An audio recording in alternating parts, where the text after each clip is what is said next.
Ikaw ba ay may bungangerang misis? O inaakusahan ka ni Mister na ikaw ay nager?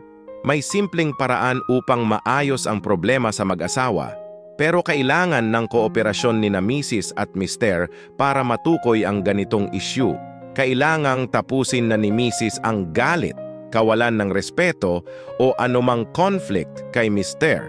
Huwag na rin kakalkalin ang mga dating pagkakamali ng asawa kundi ibaon na ito sa limot. Sa halip ay ipokus ang atensyon sa kinakaharap na problema ngayon.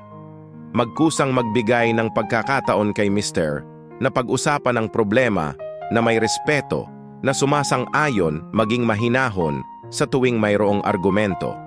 May parehong karapatan din si Mister na mag-open ng issue na hindi nawawala ang respeto at pigilan ang pagkainis sa part din ng lalaki.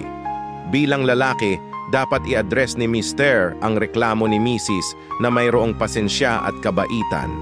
Kung inaakalang maraming issue si Mrs., isa-isahin at i-organize at unahin kung ano ang priority na dapat bigyan ng solusyon. Kapag hindi agad inayos ng mag-asawa, ang gusot ay magpapatong-patong ang problema. Madadagdagan din ang pagkadismaya na ang tendency ay nawawalan ng pag-asa na magkaroon ng kaayusan ang conflict.